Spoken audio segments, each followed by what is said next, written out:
നമോ വെങ്കടേശായ. ഞാനിപ്പോൾ ഉള്ളത് തിരുമല തിരുപ്പതി ദേവസ്ഥാനത്തിന് മുമ്പിലാണ്. തിരുപ്പതി ഭഗവാന്റെ പ്രധാന ഗോപുരത്തിന് മുമ്പിലാണ് ഞാനിപ്പോൾ ഉള്ളത്. എല്ലാവർക്കും ഇന്നത്തെ എൻ്റെ ബ്ലോഗിലേക്ക് സ്വാഗതം. ഇന്നത്തെ നമ്മുടെ ബ്ലോഗിൽ തിരുപ്പതിയിലേക്ക് എങ്ങനെ എത്തി, തിരുപ്പതിയിലെ ദർശനം, തലമുണ്ടനം ചെയ്യേണ്ടവർ, അങ്ങനെ തിരുപ്പതിയെക്കുറിച്ച് അറിയേണ്ടതെല്ലാം ഈ ബ്ലോഗിൽ ഇൻക്ലൂഡഡ് ആണ്. എറണാകുളം നോർത്തിൽ 1:40 എത്തുന്ന കൊല്ലം തിരുപ്പതി എക്സ്പ്രസ്സിനാണ് നമ്മൾ ഈ പ്രാവശ്യം യാത്ര ചെയ്യുന്നത്. അത് നെക്സ്റ്റ് ഡേ മോർണിംഗ് 3:30 തിരുപ്പതിയിലെത്തും. ഏകദേശം 14 മണിക്കൂറാണ് ഈ ട്രെയിന് എറണാകുളത്ത് നിന്ന് തിരുപ്പതിയിൽ വരെ എത്താൻ എടുക്കുന്നത്.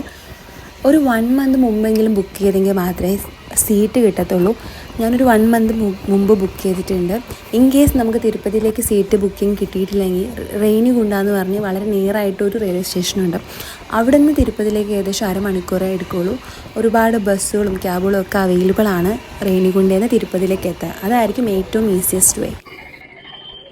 നമ്മൾ തിരുപ്പതി റെയിൽവേ സ്റ്റേഷനിൽ എത്തി. 3:30 നമ്മുടെ ടൈം. കറക്റ്റ് ടൈമിന് തന്നെ റെയിൽവേ സ്റ്റേഷനിൽ എത്തി. കുറച്ച് പിടിച്ചിട്ടൊക്കെ വന്നത്, പക്ഷെ ലേറ്റ് ഒന്നും ആയിട്ടില്ല. ഇവിടെ ഫുള്ള് കൺസ്ട്രക്ഷൻ നടക്കുന്നതാണ്. അതുകൊണ്ട് തന്നെ ആ ഒരു ഫുള്ള് തിരക്കും ബഹളവും. നമ്മളിപ്പം തിരുപ്പതി ബസ് സ്റ്റാൻഡിലാണ് ഉള്ളത്. ഇത് വന്നിട്ട് റെയിൽവേ സ്റ്റേഷന്റെ തൊട്ടടുത്ത് തന്നെയാണ് ഉള്ളത്. പുതിയ കൺസ്ട്രക്ഷന്റെ ഭാഗമായിട്ട് റെയിൽവേ സ്റ്റേഷനെ കണക്ട് ചെയ്തൊരു ബ്രിഡ്ജൊക്കെ വന്നിട്ടുണ്ട്. അത് അടിപൊളിയായിട്ടുണ്ട്. എന്തായാലും അപ്പം ആൾക്കാർക്ക് ഡയറക്റ്റ് ബസ് സ്റ്റാൻഡിലേക്ക് വന്ന് ഇറങ്ങാം. ഇവിടെ നമ്മൾ ടിക്കറ്റ് എടുക്കണം. ഇവിടെ ടിക്കറ്റ് കൊടുക്കാൻ വേണ്ടി ആളിരിക്കുന്നുണ്ട്. ടിക്കറ്റ് എടുത്തിട്ട് നമുക്ക് ബസ്സിൽ കയറാം.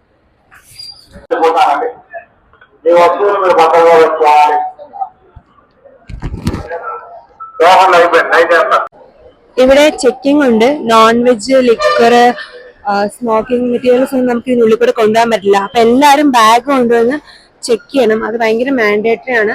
തിരുമല ഫുള്ളി വെജിറ്റേറിയൻ ആയിട്ടുള്ള ഒരു സ്ഥലമാണ്. നമുക്കിതൊന്നും നോൺ വെജ് ഒന്നും മേളിലേക്ക് കൊണ്ടുപോകാൻ പറ്റില്ല.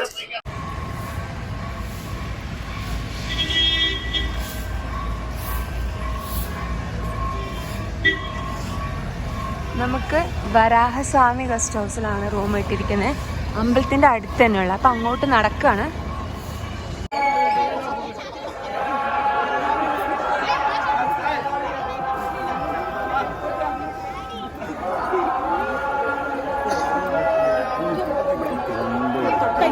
തിരുപ്പതി ഭഗവാനെ ദർശിക്കാനായിട്ട് പല മാർഗങ്ങളുണ്ട്. ഒന്നെന്ന് പറയുന്നത്, ഞാൻ ഈ പ്രാവശ്യം ചെയ്ത പോലെ ഒരു 3 മാസം മുമ്പ് 300 രൂപയുടെ സ്പെഷ്യൽ എൻട്രി ദർശനം നമുക്ക് ബുക്ക് ചെയ്യാം. തിരുപ്പതി ടെമ്പിൾ വെബ്സൈറ്റിൽ കയറി നോക്കിയാൽ അതിൻ്റെ ഡീറ്റെയിൽസ് അവൈലബിൾ ആയിരിക്കും. അതിൽ കയറി നമുക്ക് ദർശനവും ബുക്ക് ചെയ്യാം, അതിനോടൊപ്പം തന്നെ റൂമും ബുക്ക് ചെയ്യാം. അതല്ല എങ്കിൽ ഡയറക്റ്റ് നമ്മൾ വന്ന് ശ്രീവരി 8 വഴി നടന്നു വരുമ്പോൾ ഒരു ഹാഫ് എത്തുമ്പോൾ അവിടെ നമുക്ക് ബുക്ക് ചെയ്യാനുള്ള ഓപ്ഷൻസ് ഉണ്ട്. ഡയറക്റ്റ് നമ്മുടെ ID കാർഡ് കൊടുത്തിട്ട് നമുക്ക് അവിടുന്ന് ദർശനം ബുക്ക് ചെയ്യാം. നടന്നു വരുമ്പോൾ പ്രത്യേകത എന്ന് പറഞ്ഞാൽ നമ്മൾ കുറച്ച് കൂടുതൽ സമയം ക്യൂവിൽ നിൽക്കേണ്ടി വരും. അപ്പോൾ അത് ഒഴിവാക്കാൻ വേണ്ടിയിട്ടാണ് നമ്മൾ നേരത്തെ ബുക്ക് ചെയ്യുന്നത്. എങ്ങനെയൊക്കെ ബുക്ക് ചെയ്താലും നമ്മൾ ഏറ്റവും അവസാനം ഒരേ വഴിയിൽ കൂടെ പോയി നമ്മൾ ഭഗവാനെ ഒരേ രീതിയിലാണ് ദർശിക്കുക എന്നുള്ളതാണ് ഇവിടുത്തെ ഏറ്റവും വലിയ പ്രത്യേകത. ഈ ബിൽഡിങ്ങിലാണ് നമ്മുടെ അക്കോമഡേഷൻ. ഇത് ടെമ്പിളിന് തൊട്ടടുത്ത് അന്നപ്രസാദ ഹാൾ ഇവിടെ ഇത്ര അടുത്തായിട്ടുള്ള സ്ഥലമാണ്.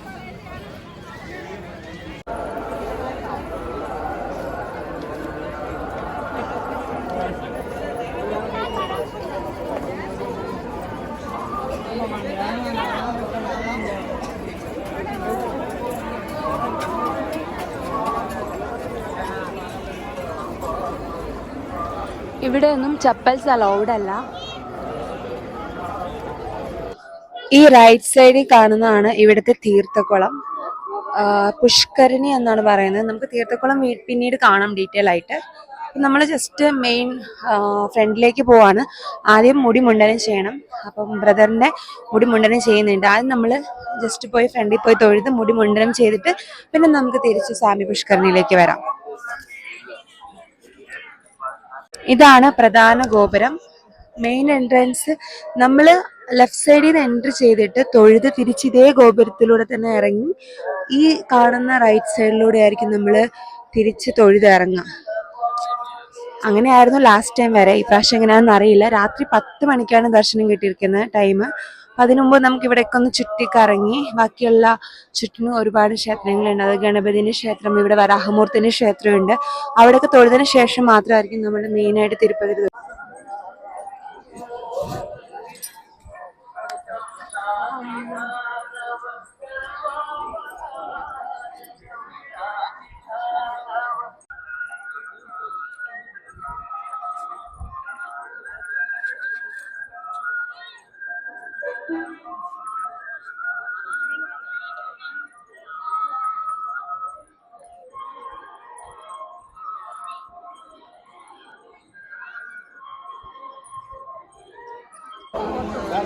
లక్ష్మమ్మ గారు గోవింద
ഈ കേറി വരുമ്പോ തൊട്ടടുത്ത് തന്നെയാണ് ഈ തല മുണ്ടനം ചെയ്യുന്ന ബിൽഡിംഗ് ഉള്ളത്. ഇവിടെ എഴുതി വെച്ചിട്ടുണ്ട്, നമുക്ക് എന്തായാലും പോയിട്ട് ചേട്ടായിയുടെ മുടി കട്ട് ചെയ്യാം. അതുപോലെ തന്നെ ലേഡീസിന് വേണമെങ്കിൽ തുമ്പ് മാത്രം കട്ട് ചെയ്യാം. അമ്മ മുടിന്റെ തുമ്പ് കട്ട് ചെയ്യുന്നുണ്ടെന്ന് പറഞ്ഞു. നമുക്ക് പോയി നോക്കാം എങ്ങനെയാണെന്നുള്ളത്. ലാസ്റ്റ് ടൈം പോയപ്പോൾ പുറത്തൂടെ കറങ്ങിയൊക്കെ ആയിരുന്നു. ഇതിപ്പോ കുറച്ച് കൺഫ്യൂസിങ് ആണ്. ബട്ട് ആരോടും ചോദിച്ചാൽ മതി, ഇവിടെ എല്ലാവർക്കും തമിഴും ഹിന്ദിയൊക്കെ അറിയാം. മലയാളികൾ ഒരുപാട് വരുന്നുണ്ട്, പറഞ്ഞു തരും. ഇങ്ങനെ വന്നിട്ട് ഇവിടെ ടോക്കൺ എടുക്കാൻ പറ്റും. ടോക്കൺ എടുത്തുകൊണ്ട് പോയാൽ അവര് ബ്ലേഡും ടോക്കണും തരും. അപ്പൊ അത് വാങ്ങിയിട്ട് നമുക്ക് മുണ്ടനം ചെയ്യാം.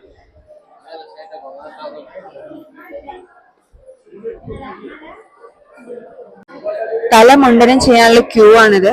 ആദ്യം നമ്മൾ ടോക്കൺ എടുക്കണം. അപ്പൊ ജസ്റ്റ് ഹെയർ കട്ട് ചെയ്യുന്നേ ഉള്ളൂ ലേഡീസിനൊക്കെ ആണെങ്കിൽ.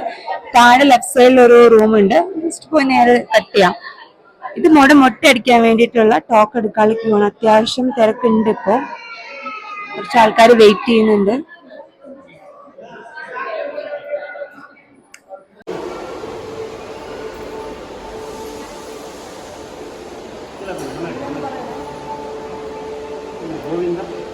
ഗോവിന്ദ.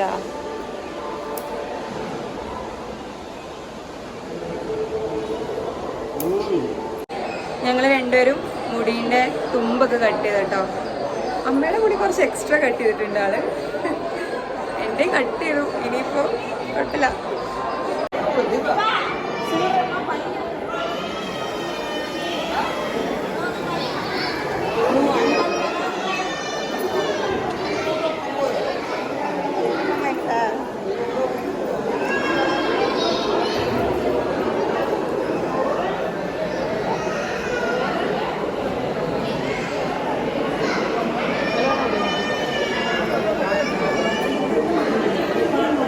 ഗോവിന്ദ ഗോവിന്ദ.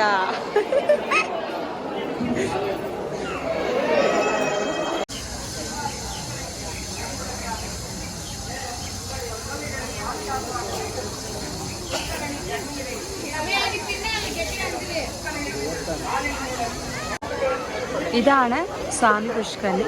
ഇവിടുത്തെ പ്രധാന തീർത്ഥക്കുളമാണ് സ്വാമി പുഷ്കരണി. നമുക്ക് ഇവിടെ വന്ന് വേണമെങ്കിൽ കുളിച്ചിട്ട് ഇവിടെ തന്നെ ബാത്റൂം ഫെസിലിറ്റീസ് ഒക്കെ ഉണ്ട്, ചേഞ്ചിങ് റൂംസ് ഒക്കെ ഉണ്ട്. അങ്ങനെ തൊഴാൻ പോവാം.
ഈ കൗണ്ടറിൽ നിന്നാണ് നമ്മൾ തേങ്ങ കോക്കനട്ട് വാങ്ങിക്കുക. 20 രൂപ എന്ന് എഴുതി വെച്ചിട്ടുണ്ട്.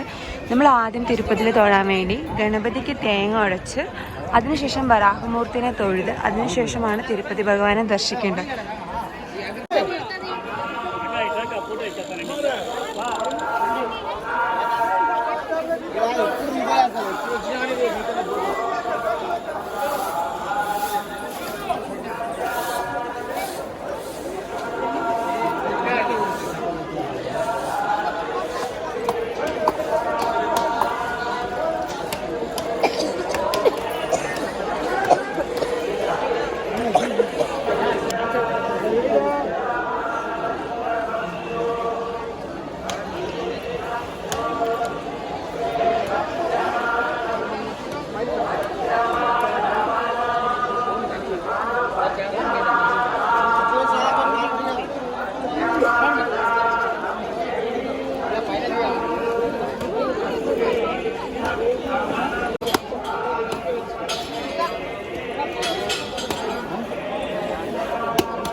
Hello, sir. Hello. Photo.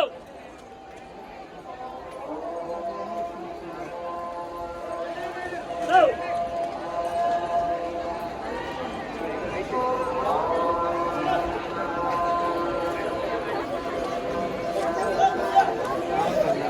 దగ్గరికి వెళ్ళి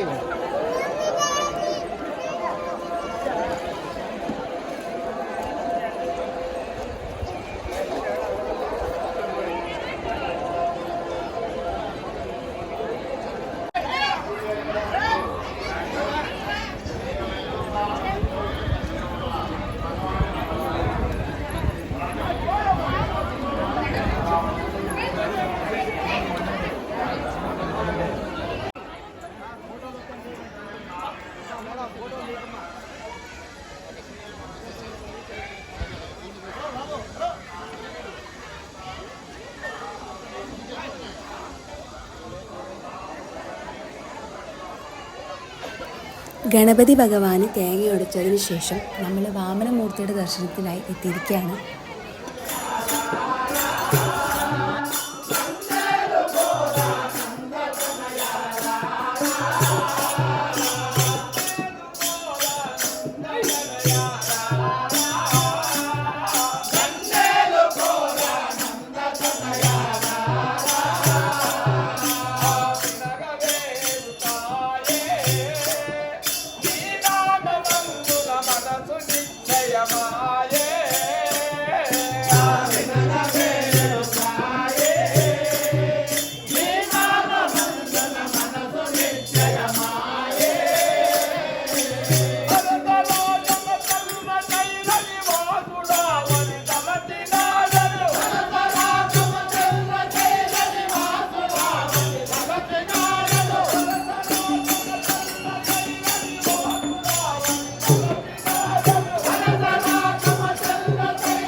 ഇവിടെയുള്ള എല്ലാരും ഭയങ്കര ക്യാമറ ഫ്രണ്ട്ലിയാണ്.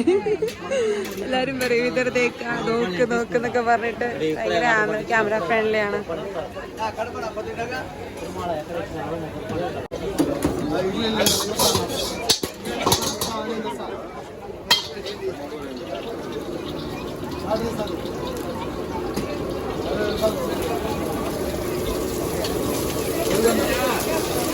ഭയങ്കര അൺഹെൽത്തി ആയിട്ടുള്ള ഒരു ഫുഡാണ്. ബട്ട് വിശക്കുന്നുണ്ട് തൽക്കാലം ഗോബി റൈസ് കഴിക്കാന്ന് കേട്ടോ.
రెండు సార్లు అయ్యా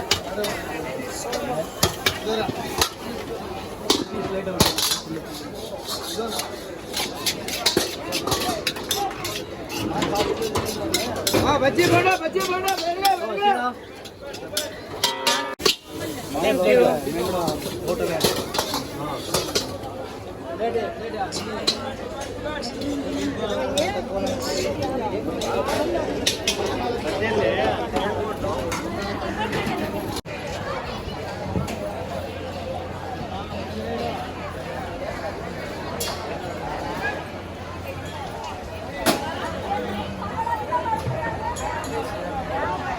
ഭയങ്കര ക്യൂട്ടായിട്ടുള്ള ഒരു സാധനം കണ്ടാണ് കേട്ടോ. ഇതിന്റെ സൗണ്ട് കേൾക്കണം വെള്ളം ഒഴിച്ച് കഴിയുമ്പോൾ.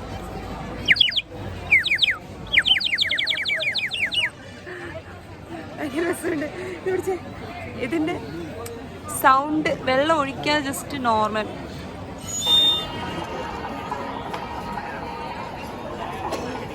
നമ്മൾ അന്നപ്രസാദം ഹാളിൽ പോവാണ് ഇനി ഭക്ഷണം കഴിക്കാൻ വേണ്ടിയിട്ട്. ഈ ലെഫ്റ്റ് സൈഡിലായിട്ടാണ് അന്നപ്രസാദം ഹാളുള്ളത്. ഇവിടെ എല്ലായിടത്തും എഴുതി വെച്ചിട്ടുണ്ട്, എല്ലാ ഡയറക്ഷൻസും ഇവിടെ ഭയങ്കര ഈസി ആയിട്ട് കണ്ടുപിടിക്കാൻ പറ്റും. ഇതുപോലെ ബോർഡുകൾ എല്ലായിടത്തും വെച്ചിട്ടുണ്ട്.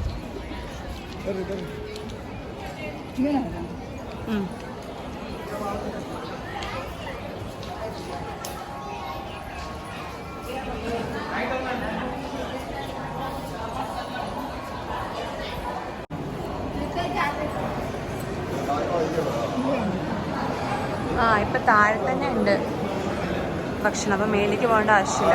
അല്ലെങ്കിൽ മേലിലൊക്കെ ഹാളുകളുണ്ട്, ഒരുപാട് ഹാളുണ്ട് ഇതിൻ്റെ ഉള്ളില്.